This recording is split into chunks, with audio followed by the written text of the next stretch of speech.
Hey all, Grollo here. A bit ago, during one of the Back in Focus episodes, we talked about Discord's upcoming IPO and how we could expect some shitification of Discord, the product, as a result.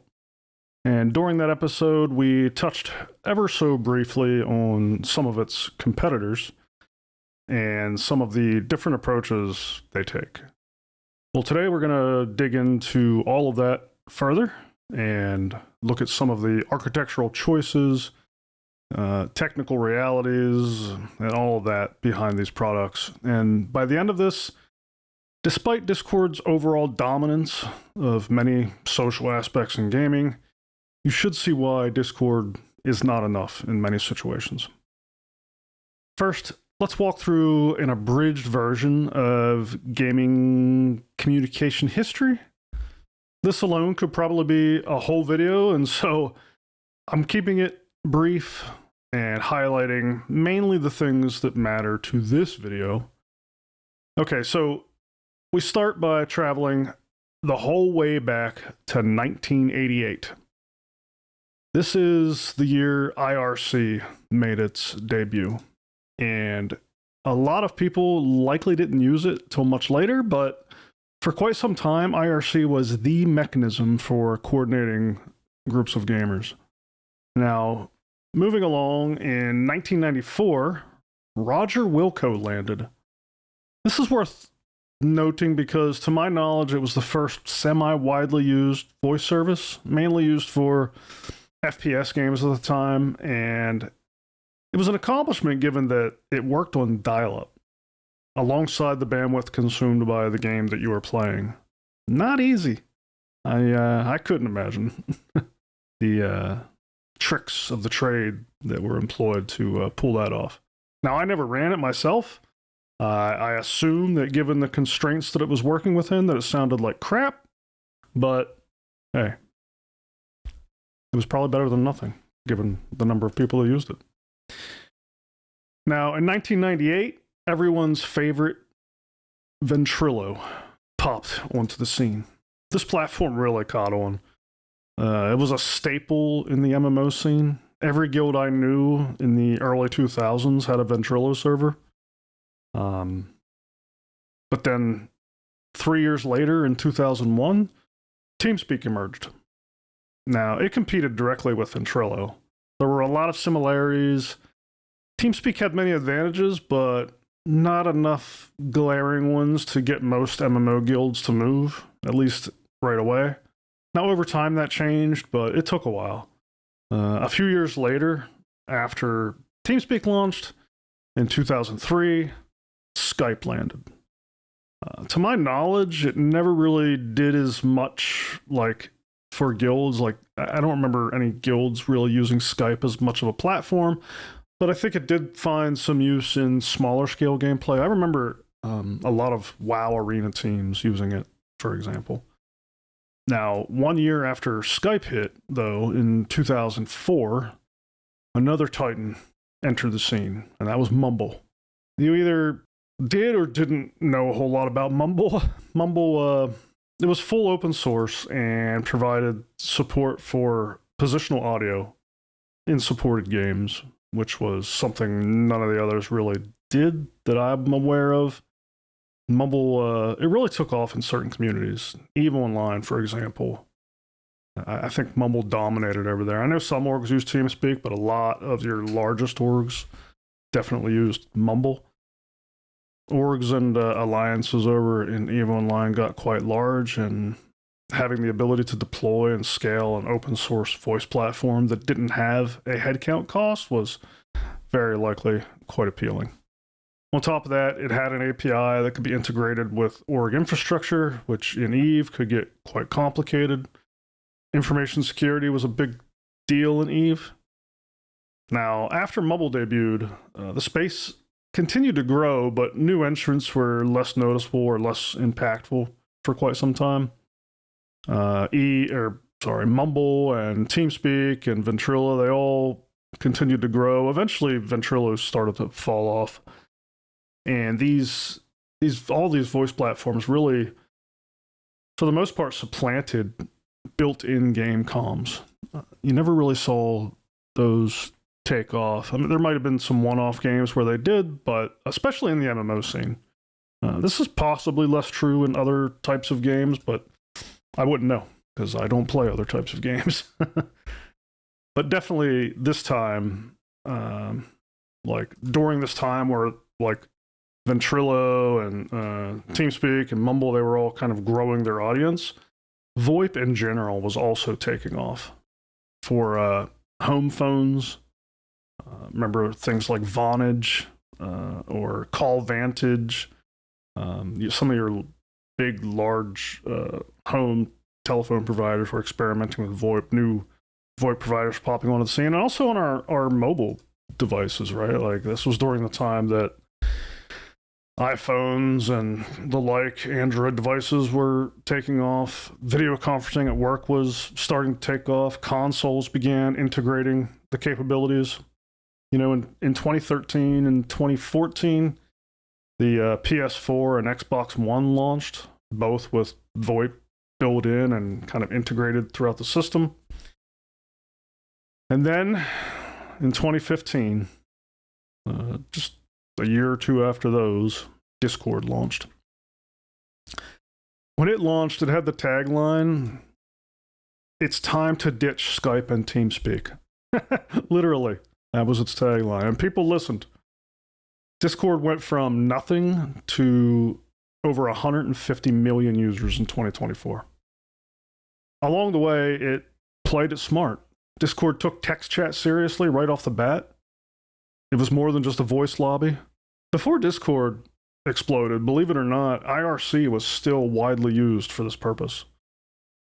You would have like an IRC channel in addition to TeamSpeak or Ventrilo, and forums. So Discord really became a guild's hub for both voice and text, which was definitely an evolution of where we were. Twitch really started to take off between 2012 and 2014, by the way, and shortly after launching in 2015, Discord integrated support for Twitch. It added support for integrating your Twitch channel with your Discord server, and so Twitch also became another flashpoint for Discord as a result, as Twitch streamers began adopting it for their audiences. Also, Spotify launched in the US in 2011. By 2018, Spotify had over 200 million users, and that is the year that Discord added support for it as well. People love sharing music on our Discord. I don't know about yours, but it's hard to know the impact of a move like this, but I'm sure it didn't hurt them. Discord continued to rack up the integrations, later adding YouTube and Battle.net and Steam and so on. All the while, the bot scene was exploding thanks to Discord's very robust API. And one of the things that is definitely one of the things that set it way ahead of the competition. Mumble's API was pretty antiquated and messy by comparison. You ever hear of ICE? You don't want to. This thriving bot scene acted as a bit of a force multiplier that it provided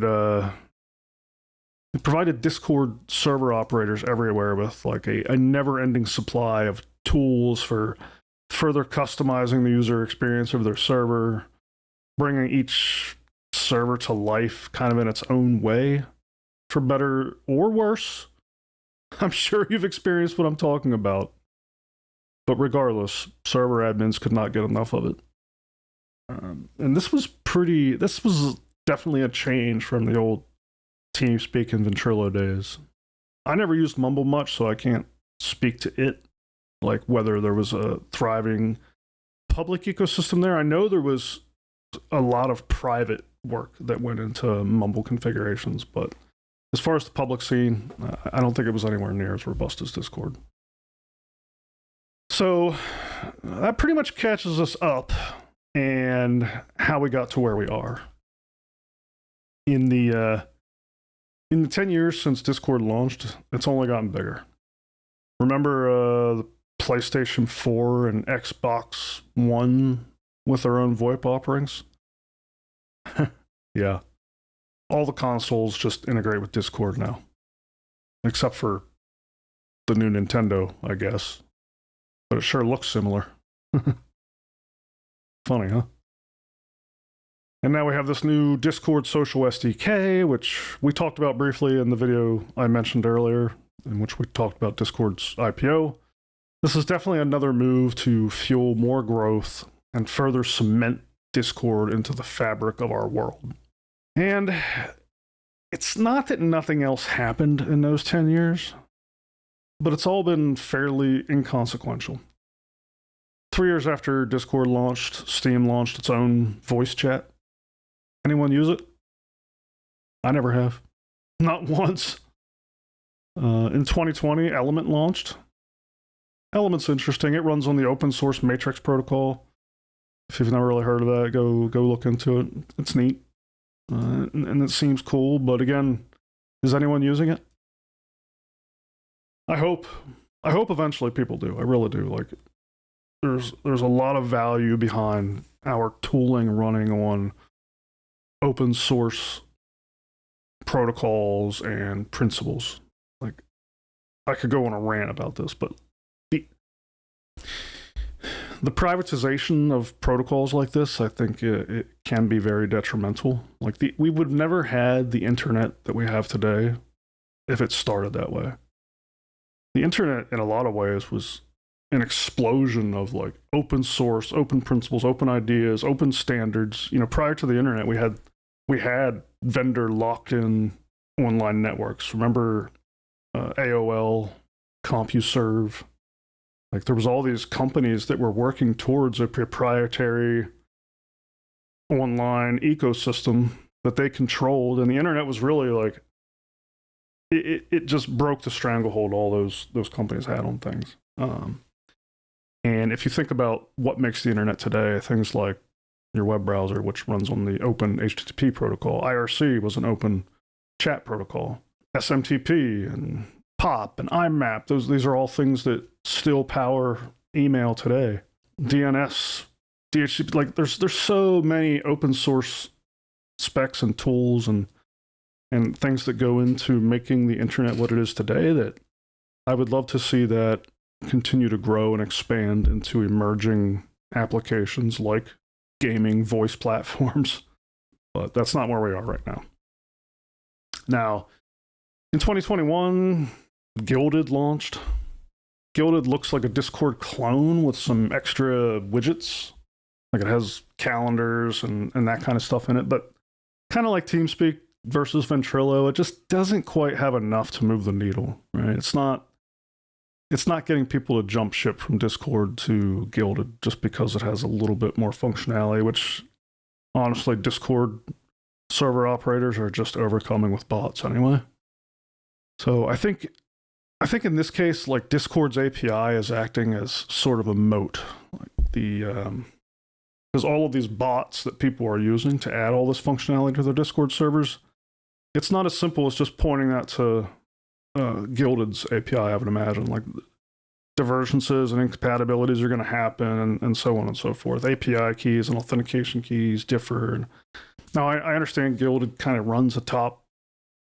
It can integrate with Discord in some way, but regardless, it's added complexity. A lot of people aren't going to want to deal with it.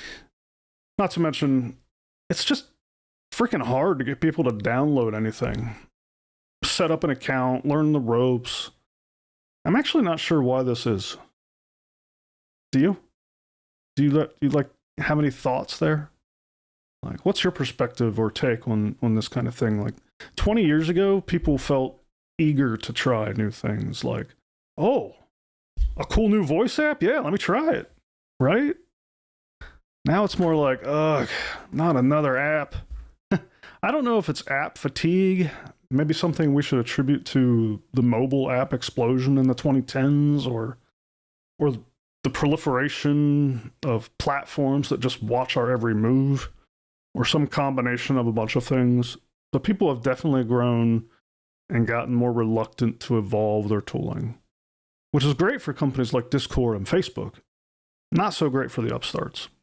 Anyway, I don't pretend to know exactly why we see this, so I would love any and all opinions on the matter. But anyway, this brings us to the more technical portion of this video, and to the point that, in spite of all of Discord's dominance and progress, it still isn't enough. To understand why, we need to look at the trade-offs that Discord made to help it get to where it is, and how that has affected its functionality and capabilities. Before we dig into that, let's talk about a few different scenarios, just to highlight why there's still a competition between voice platforms at all, something you may be very well blissfully unaware of. Scenario 1. You're running a WoW guild. Your guild gets together a few times a week, or maybe even more during the first few days of a patch. You're running one of two types of content primarily as a group. Something like a 5-person dungeon, or something like a 20-plus person raid. Now, at 5 people, any platform works. The crosstalk isn't bad. It's easy to keep 5 people focused and on the same topic. If 2 people are exchanging information, it's very likely that that information pertains to the other 3 people in that channel. And so most often they'll follow along. Worst case scenario, only 50% of the participants in the channel are really not interested in what's being said. That's worst case. Now, in a 20-plus person WoW raid, you typically have a raid leader that is dispatching orders to the raid. Just heal me. Lee, do not go away from the head, Lee. Go away. Okay, DPS, slowly. The raid listens and acts. At most, you have a few other raid leader helpers also kind of piping in occasionally to help with call-outs or whatever. But in the end, most people are in read-only mode in that type of setup, with just a few talkers. Side! Even side! Many whelps! Now handle it! Now, this may change during the raid as you transition between like battle comms and casual comms. In a more casual situation, you may get more people talking, some crosstalk going on, some annoyances, but it's fine because nothing important needs to be communicated, right? But when that changes and important information does need to be conveyed, one of the first things you will hear is clear comms, right? That's because crosstalk between 20 people in a situation where information needs to be conveyed and understood quickly, that doesn't work. And it's because of exactly this that Discord does not scale to many sources of information. Which takes us to scenario 2. You're playing Star Citizen. Your organization is doing the new Align and Mine event. You've got 3 bases on the ground, each with 3 objectives. Okay. You have an orbital station that you need to haul equipment to that you're gathering on the ground. There's enemies in the sky. There's enemies got the cargo bay in the station, on the orbital station, right? There's enemies around every base. You likely have a large aircraft that your command and control is in. You have multiple ground teams, several fighters escorting command and control and securing the area that your ground teams operating in. Your ground teams are operating in. And after you achieve the objectives on the ground and in the sky, you have a mining operation you have to launch and defend. And the yield of that operation will need to be transported and defended. And all the players will need to be evacuated safely and so on. Is there anyone here that would be really nice that thinks something this complex could be organized in Discord? And if so, how would you go about it? Like, we've tried. The main problem is, in our last operation on Hathor, we had around 30 people. We had 3 ground teams, a capital ship, and you can't have all 30 people with all of those moving parts in one voice channel. You very quickly encounter the crosstalk problem, where the important information that needs to be conveyed is being drowned out by a lot of communication that matters to a few people in the channel, but not most of the people in the channel. And this is what I mean by scaling to multiple sources of information. You need to break this whole large group of people down into smaller squads with their own channels so that the information that is important to each group of people is freely being shared among those groups of people without overwhelming the overall operation. But the moment you do that on Discord, you've lost the ability to coordinate between the squads. Now, why is that? On something like TeamSpeak, you have what is called whisper lists. You have your standard push-to-talk key that communicates with the channel that you're in, just like in Discord. But you also have other hotkeys, which you can press to activate a whisper list and communicate with other sets of people. Possibly some of them are in your channel, some outside your channel and other channels. Like these whisper lists, they can reference people by name or by group or according to the channel structure. There's a huge list of options in constructing these lists. So if something along those lines is preventing Discord from competing with the likes of TeamSpeak in these types of situations and this type of gameplay, why doesn't Discord just add that feature? I mean, come on. I've had 10 years. 10 years, man. I hear this a lot. Let's dig in now and take a look at why. Pretty simple, right? You have channels.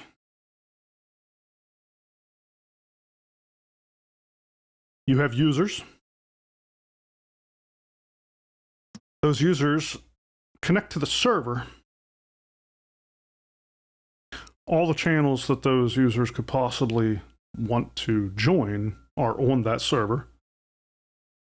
Once they connect to the server, they're most often dumped into a default channel, or perhaps the last channel that they were on whenever they were connected to that server. These are all preferences and settings depending on the type of your server you're running, whether this is Ventrilo or TeamSpeak or Mumble, but all of these voice platforms are kind of similar in their architecture. I'm a little bit less confident on Mumble.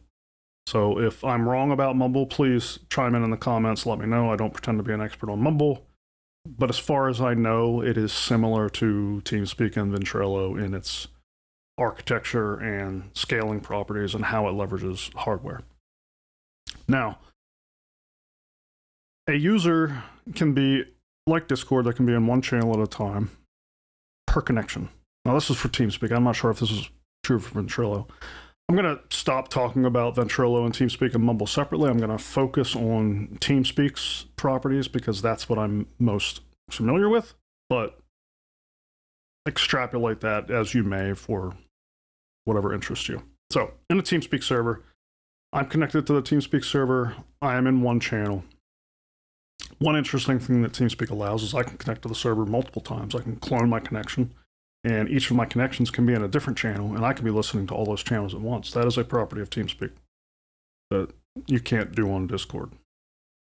Unless perhaps you're running multiple instances of Discord, all with different accounts, and that type of stuff. So, whenever I push my push-to-talk button on TeamSpeak, you know, my light lights up, and I'm talking in the channel that I am a member of. Like I said earlier, I can have whisper lists, though. Let's say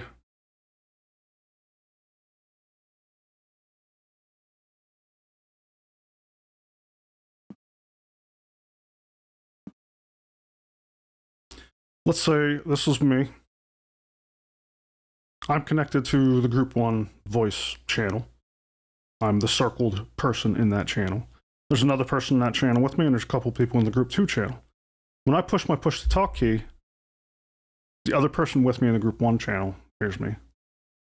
But I can have a whisper list key that I can push to talk to Group 2 if I want, based on the configuration of my whisper lists. TeamSpeak also provides other facilities like channel nesting, right? Like this Group 1 channel could have a nested channel below it called sub channel. There could be a person in there. I could have another whisper key that is configured to talk to people below my channel. Or maybe commanders. That's a term recognized by TeamSpeak. You can be a channel commander. So each channel can designate a commander, and then if I'm up above, I can have a whisper list set up to just talk to channel commanders below me. So maybe I have 10 channels below my channel. Each of those channels has a commander in it. I can push the T, and I'm only talking to those 10 commanders and not all the other people in the channel. And that provides an opportunity for that person to relay commands to their squad, and so on and so forth. Because the commander then is the only one listening to crosstalk from the people above him or below them, and they're responsible for coordinating that within their group and managing the crosstalk and all that. So these are all things like these whisper lists and subchannels and all this stuff. This is stuff that does not exist on Discord. Now, the way that I'm not an expert on the internal software function of a TeamSpeak server. I've never written a line of code for a voice platform, but I would assume that there's a lot of communication channels, just based on what I know of VoIP in general. I would assume there's a lot of communication channels, on a TeamSpeak server, and it's dynamically managing which users are in which communication channel based on their whisper lists and what channel they're connected to and all of these types of things. And then it's routing different incoming voice messages, which is a stream of packets, to the proper communication channels. And then I'm sure one user can be listening, even with one connection, is probably assigned internally within TeamSpeak to multiple communication channels. And so they're hearing whispers and direct channel talks from all kinds of angles, right? And TeamSpeak is managing all that because at the end of the day, TeamSpeak is one server. And so all of these things that are happening are in that TeamSpeak server's memory. It's aware of the entire state of the TeamSpeak server, all the channels, all the users, everything going on, all the packets are passing through this one physical machine. Or maybe it's a virtual machine. That is very different from Discord. So now that we have an idea of what a TeamSpeak server looks like in our head, let's move on and take a look at what a Discord server looks like. Before we move on, though, it's worth noting that on a TeamSpeak server, every channel is both a text channel and a voice channel. So you can do text communication on TeamSpeak. You can join a voice channel and you can open up the associated text chat for that channel and you can send messages. Compared to Discord, it is super rudimentary.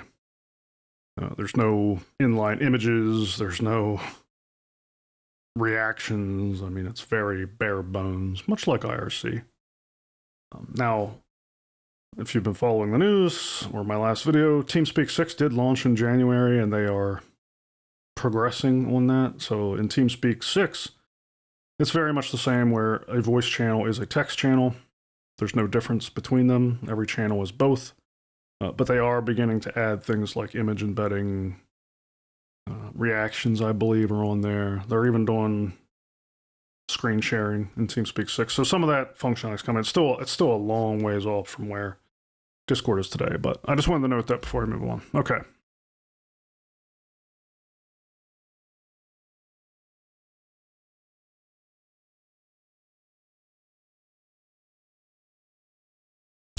Here is a poor illustration of a Discord server.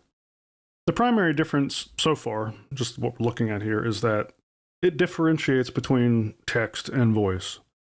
Up until fairly recently, a voice channel was only a voice channel, and a text channel was a text channel. Now, over the past few years, they've been iterating on this, so now voice channels do have text chat associated with them, much like TeamSpeak did. And text channels can come in a variety of flavors now. You can have your default text chat that you always had. You have forums now. You have various things like that. You can have threading. That's all relatively new in the grand scheme of things, but predominantly it's still very much the way it's always been. And instead of thinking of this as a server, you can think of this as a shard, but we'll get into that. Well, let's get into it right now. What the hell? The Discord is a platform. Whenever you go and you hit the little plus button and you create your Discord server, quote unquote server. It's not really a server in the sense that a TeamSpeak server is a server. A TeamSpeak server actually correlates to a physical or virtual machine, whereas a Discord server exists on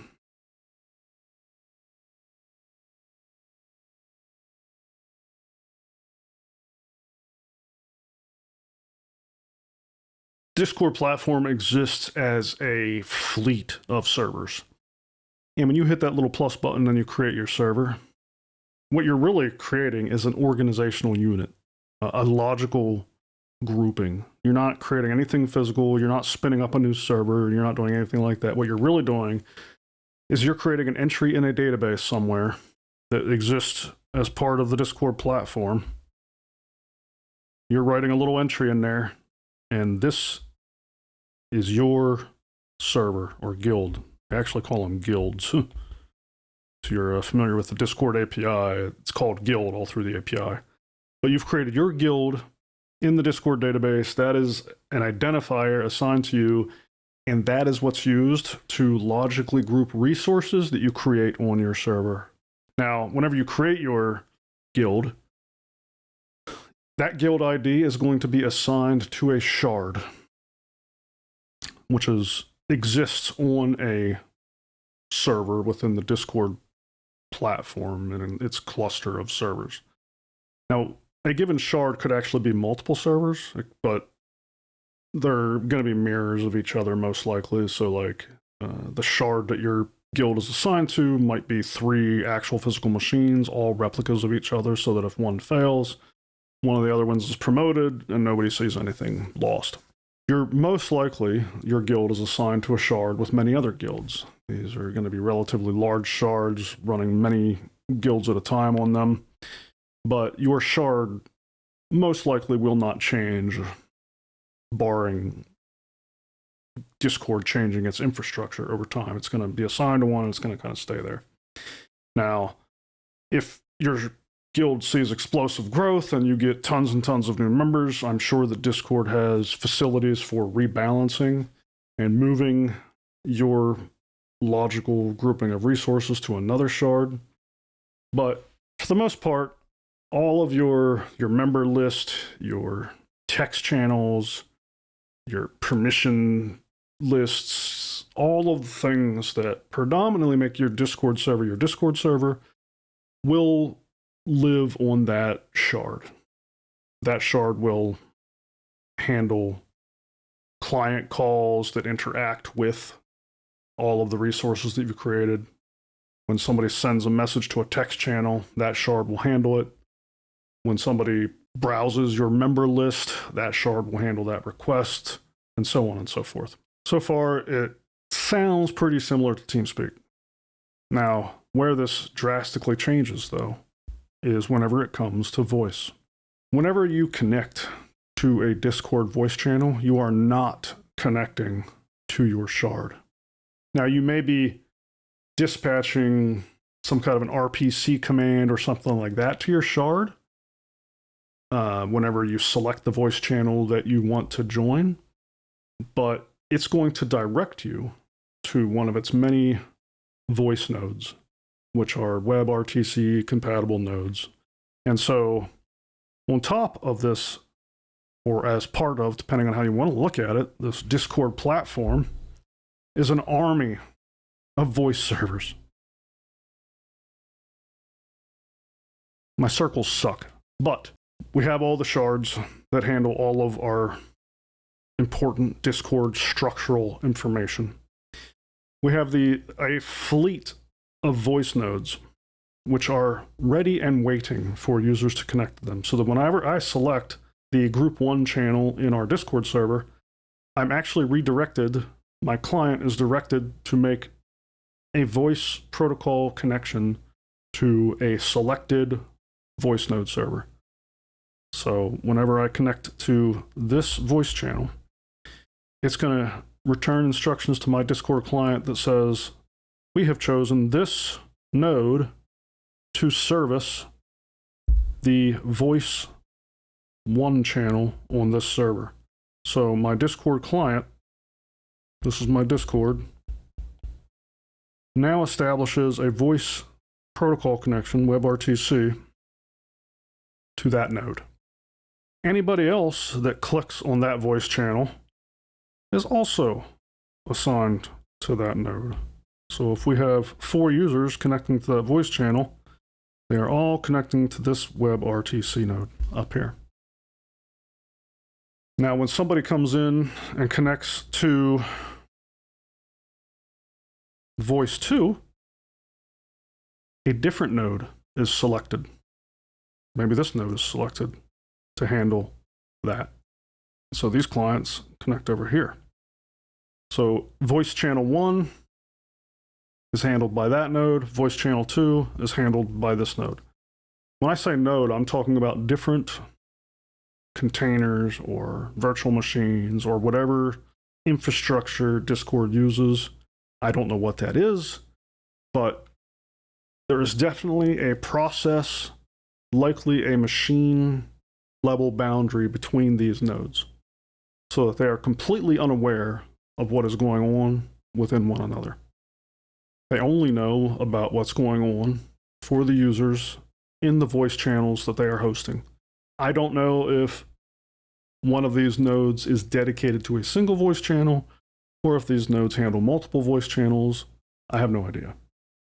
But we do know that this is kind of the overall architecture that Discord employs. We also know or can make some assumptions that there are things like geographic balancing.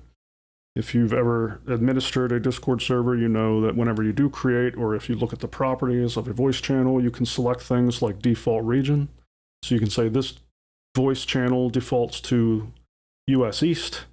This voice channel defaults to US West. Most people probably don't mess with that stuff, but you can assign default regions for channels. Imagine if your Discord community hosts multiple teams or guilds for, let's just say, I don't know, World of Warcraft. Maybe you have one raid team that's on a US East server in WoW, and you have another raid team that's on a US West server in WoW.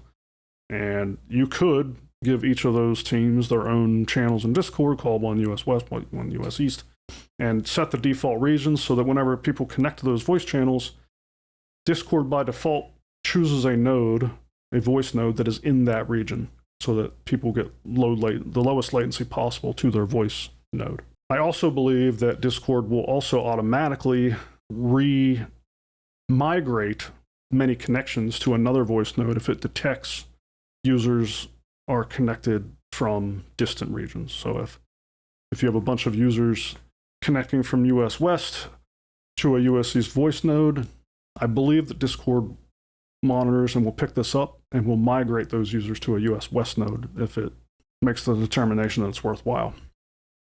All of that said is you can probably begin to see by now why Discord does not have the same functionalities as TeamSpeak, right? Whereas TeamSpeak was completely aware of all users at all times and had all packets passing through it, no matter which users were talking and which channel they were all. It had all the information it needed to route all the voice traffic wherever it needed. Compare that with Discord's approach. Voice node 2, that is handling voice channel 2, only has the voice packets originating from voice channel 2. And this node over here only has the voice packets originating from the users in voice channel 1. So if Discord wanted to do something like a whisper list that would allow users from voice channel 1 to whisper users in voice channel 2, that's a pretty complicated task because it now has to figure out how to capture packets from one voice node and forward them to another voice node. This is that would dramatically complicate what's going on in the voice node layer at Discord. I'm not going to say that this is an impossible task. It seems to me that this is something that Discord could solve if it felt that there was a big need. Something tells me that Discord is already thinking about this and has probably deprioritized it, feeling that not a large enough percentage of its users would benefit from the complexities involved with developing this. That would be my guess. I don't know that for sure. Some of the challenges you might have if you chose to do that would obviously be latency.